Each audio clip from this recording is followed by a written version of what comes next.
All right, y'all. The draft is over. The draft is over.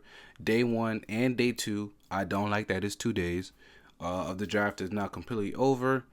Miami, we had the 15th pick and the 43rd pick. Again, I'm only gonna really talk about what Miami drafted because that's my favorite team, obviously. But I will go over a couple of teams that I thought had really good draft days, and we will discuss them a little bit at the end. But we're definitely gonna start with the 15th pick, the 43rd pick. Those are the two picks Miami had, and a couple of the undrafted guys that they ended up signing. Before we do that, please don't forget to like, comment, and subscribe. Any and all help is appreciated. Share this video with as many people as possible. We're gonna jump straight into it, okay? The first day, Miami had the 15th pick right outside of the lottery, and they end up drafting Khalil Ware. Now, my initial reaction, I was upset. I'm not gonna lie, I was a little upset. Okay, because I think me and every other Heat fan, we wanted Devin Carter. Okay, 6'2" guard. What did he play at? He played at Providence, right? Providence, point of attack defender, pretty athletic, competes on defense. Like he's such a Heat guy, a real Heat culture guy. I really wanted him, but then Sacramento had to take him, and I don't like Sacramento. I just now the Sacramento Kings. I don't like the Sacramento City. I don't like the state of California. I don't like the mayor of Sacramento. I don't like the organization. I don't like Vlade Divac anymore. I don't like Chris Webber anymore. I don't like De'Aaron Fox anymore. I don't like nobody. I wanted Devin Carter. Like Devin Carter, the minute they drafted him, I was like, okay, he's probably gonna replace Davion Mitchell, because they need a backup point guard. Davion Mitchell has not, for whatever reason, lived up to the draft spot that they picked him at. What was it, 3-4 years ago? Actually, they ended up trading him to Toronto soon after. So Devin Carter is gonna be what they thought they were gonna get from Davion Mitchell, which sucks. Tristan Da Silva, another guy who I really wanted, was on the board. Dalton Connect was the one guy who ended up falling out of the top 10.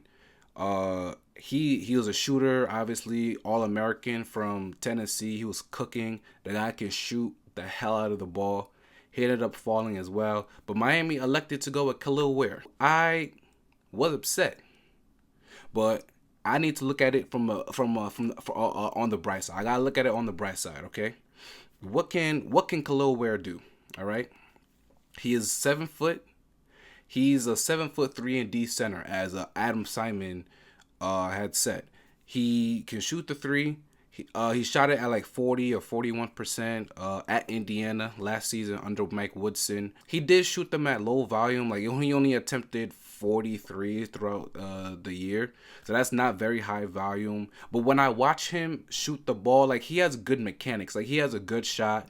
He has a really high release point, so it's not really gonna get blocked. I like his form when he shoots three. It looks like he's comfortable taking those threes. Like he doesn't really hesitate, and he doesn't dip the ball too low when it comes to shooting the threes. So I like the form. I like the upside in terms of him being a decent 3-point shooter at the center spot in this league. Again, 7 foot, he can block shots, he can rebound. He's coming off a season in Indiana when he averaged 16 points, 10 rebounds, like around 2 blocks per game. In Miami, we're not a team that has that kind of player. We don't have guys who are 7 feet who can shoot the ball like that, or that with that kind of skill set. You know, for a long, long time, since Bam basically has been starting, since 2019-2020 season, we have put guys around Bam who are 6'7", 6'6", 6'5", playing the power forward spot. And Bam is an undersized center already. At least if you're gonna play him at center, at least put size around him, because we all know Bam's an all-world defender. So at least put size around him and make his job easier. They haven't done that for many, many years. So if I'm looking at it from that perspective, I can understand why they picked Khalil Ware. He's been compared to like a Brook Lopez, a Miles Turner. That is something that someone who can play with Bam or back up Bam. He has that kind of upside to where he could be starting in like a year or two. I don't know. I wouldn't say he's starting right now. Like right now, I still think the front court as his team is currently constructed would still be Jimmy at the 3, Jovic at the 4, and Bam at the 5. But can Khalil Ware come in for, I don't know, 10 to 15 minutes a game, play backup center, which is a role that Miami has had a revolving door of like guys who just aren't, that literally they can't play with Bam, or they're too slow footed, or they haven't been good. Like Miami has not had a good reputation these past few years of having really good backup centers. You get a guy who fills a bunch of needs, has a bunch of skills and athletic ability that they really haven't had in a really, really long time at that center spot. In terms of playing with Bam, I think there is a world where he can play with Bam. Again, he can space the floor. You want to space the floor for Jimmy and Bam. I can see that maybe happening soon. I do think that during this season they will experiment playing him next to Bam and playing him behind Bam to see how it all works out. Hey, look, maybe can y'all imagine a lineup with Jovic in the front court with Bam and Ware? That's a complete 180 because you know this team does not like to play big. That's a big lineup. That's 6'9", 6'10", and 7 feet in your front court with Jimmy Butler, who's 6'7", probably playing the 2 guard, and like Duncan or Tyler Hero, Terry Rozier playing the point. Like that's not something Miami has had. I'm excited a little more than I was before this guy was drafted because I see the upside. You know, you're not going to find a lot of guys with that skill set at that size, especially since I have said this before. The center spot, just you need to have versatility at that center spot. Guys that can do a multitude of things on the offensive end or the defensive end. And Khalil Ware has those skills to be a really good NBA player. Brook Lopez has been a really good NBA player. And that's not a guy who was shooting threes to start his career. Brook Lopez was strictly a low post guy. Then he ended up adding the 3 to his game, and look how that has worked out for him. He's been amazing. Miles Turner has been really, really good. Like another guy who came into the league who didn't even have a 3-point shot, was mostly known as a rebounder and a shot blocker, but look at this past year, especially in this playoffs, how well his offensive game has matured. Like he's already starting off with those kinds of skills. The ability to shoot the 3, to block shots, to score a little bit on the inside. He doesn't have like an array of post moves. He mostly has like the right shoulder fadeaway, the right shoulder hook shot. So he doesn't have like a big bag, but like he can score on the inside a little bit. A couple things that gotta look out for that he has to improve on. One, he's not that physical. Like he's a skinny guy. If he's gonna play the center in this league, he has to put on muscle. Because you're gonna be going up against Embiid, very physical. You're gonna be going up against Jokic, extremely physical. Sabonis, extremely physical. Like those are NBA centers with size, with power, and he needs that in his legs and his upper body. So he's gonna need to put on a lot of pounds. Miami is the place to do that. You know, Miami works out their guys really, really well. And so I'm not really worried about that per se, but that is something he will need to work on. Another thing is, I think one thing that it was a big thing about him was the fact that he showed sometimes a laziness on the court, wouldn't give 110% effort on each play. His screen setting probably wouldn't be elite. Like Bam's screen setting, we all know Bam's an elite screen setter, one of the best screen setters in the game. But he is levels from Bam, like levels from Bam. It's not the same at all. So the screen setting, the laziness sometimes on offense, like that is something that the Heat are not going to tolerate. You know, they're a hard-nosed organization. Alonzo Mourning, Bam, Jimmy, Pat Riley, Eric Spoelstra. These are guys, Udonis Haslem. They're going to push him to make sure that he is giving 110% effort on each play and not lollygagging on the court, not giving 110% effort, not complaining, making sure that he's playing hard every single possession. Miami wouldn't have picked him if they didn't see that he has a high motor, you know, because Miami they pick guys who they think can fit their culture, fit them, because they're not for everybody. They're not a team that's for everybody. But if they saw Khalil Ware in his workout and thought, okay, this guy can give us effort on both ends of the floor, then that's something that we can at least trust them on. Because they look at their last few draft picks. They've had a pretty good draft record the past several years. They had Jaime Jaquez last year, who just made first team all rookie. Jovic the year before, and we saw how good Jovic was in Miami. Obviously, the Precious Achiuwa pick wasn't that good. But before that, 2019, you get Tyler Hero. 2017, you get Bam Adebayo. Like, they have had a good record of draft picks. Even Josh Richardson in the second round. Like, that was a pretty good draft pick for Miami. And he was, again, a second round pick. Overall, I think this is a guy who has high upside. This is a guy who's going to be a work in progress. I do think he can play now. I don't think he can play heavy minutes. He can play with Bam. I think he can back up Bam. They've had a really bad luck with getting guys at the backup center spot. So you draft one and you can mold him into whatever you need. So overall, I do think this is a good draft pick. Now let's go over to Pele Larson from Arizona. He was the 43rd pick. Or technically he was the 44th pick, just because Miami and Atlanta has swapped places for some extra cash, and we picked Nikola Jurisic for them, and they picked Pele Larson. So we ended up getting Pele Larson, a 6'6" guy from Arizona, averaged around 13 points. The number one thing to know, this guy is a shooter, like an absolute sniper.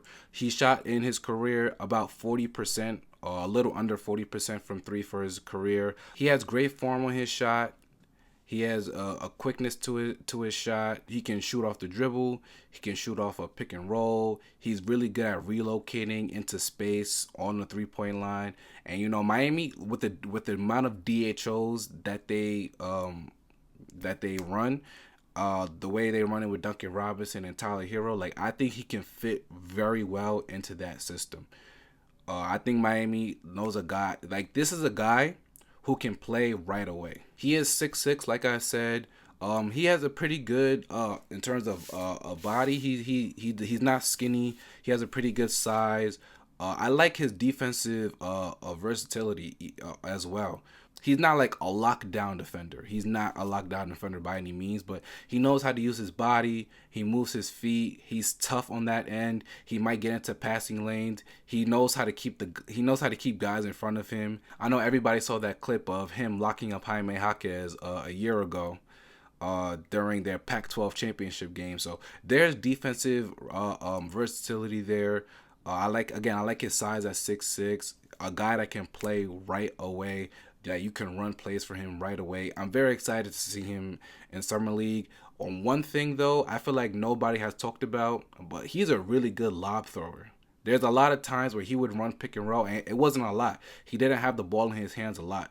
But when he did, and he would run a pick and roll, he would always look for his big man to throw lobs. So if him, for example, and Khalil Ware are playing in the Summer League, and they run a pick and roll, I can bet you that he'll try to find Khalil Ware on the lob. That was a W pick for them for sure. I love it. For the two quickly undrafted guys, you have Kajah Johnson, who played in Arizona with Pele Larson.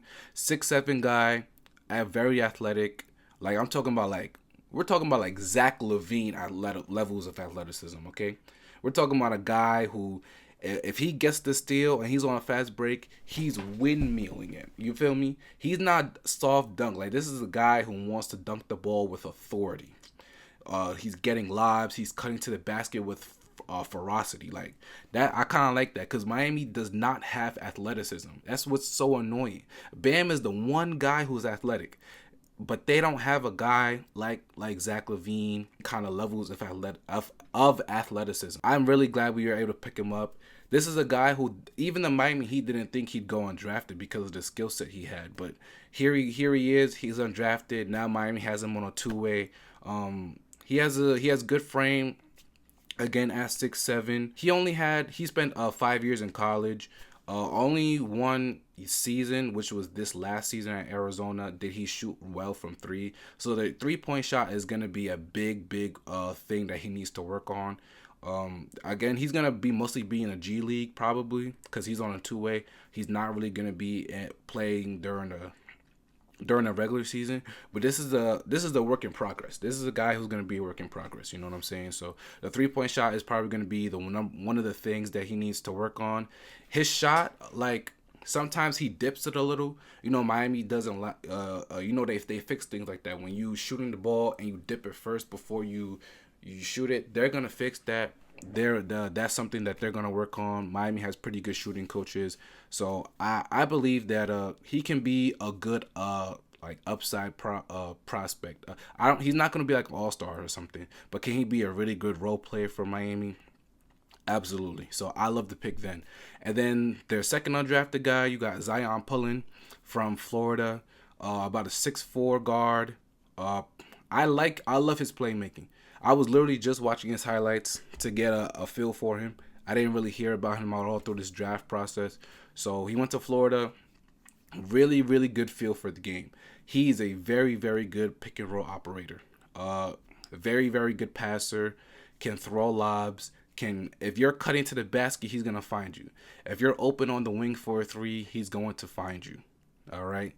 I love that. Like Miami doesn't have a lot of guards who can throw lob passes consistently. They don't have who's someone who can throw like they don't have like a Ricky Rubio. Ricky Rubio is such a good passer. They don't have a Luka Doncic with that level of IQ in terms of passing. Like Kevin Love might be their best passer, and he's 36. That's a problem.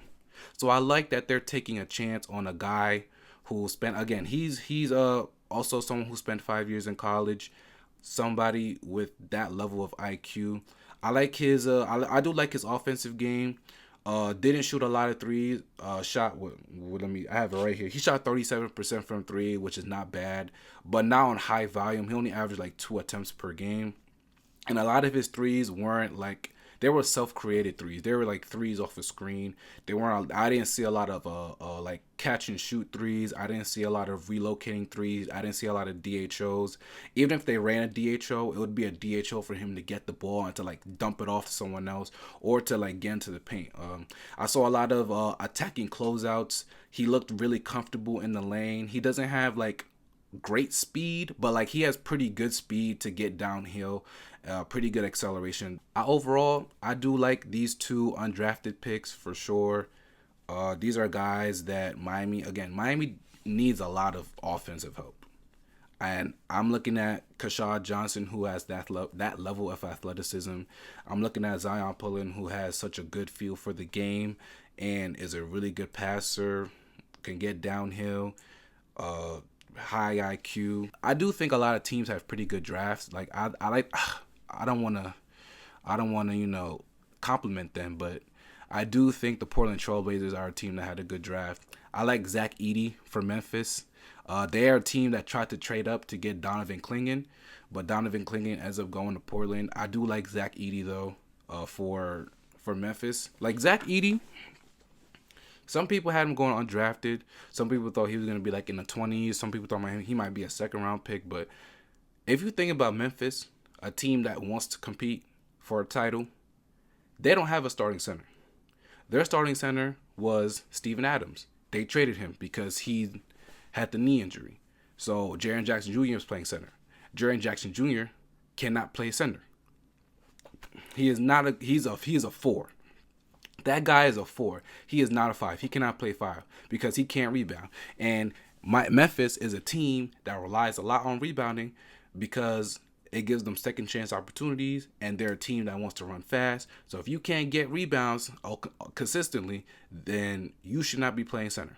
And so Jaren Jackson Jr., he can't space the floor. So you leave him there. You let Zach Edey, who is physical, 7'4".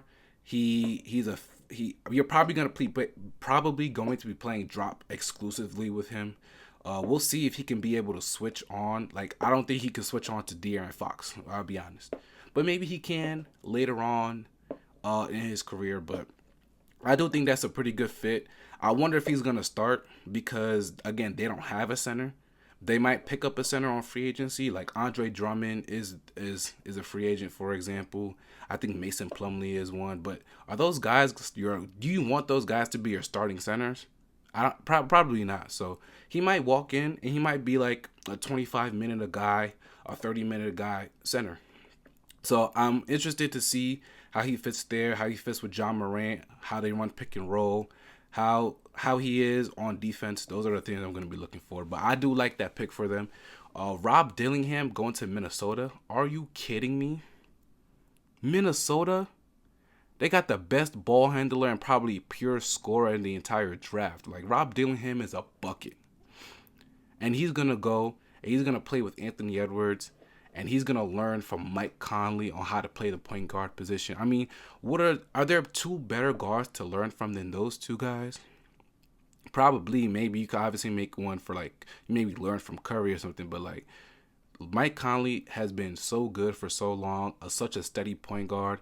Anthony Edwards is already a superstar at 22 years of age. Like, he's in a good situation. They're going to have that option of him coming off the bench and scoring for them. Like, that's a really good draft pick. I already said Dalton Knecht, but Dalton Knecht for the Lakers, I got to hand it to him.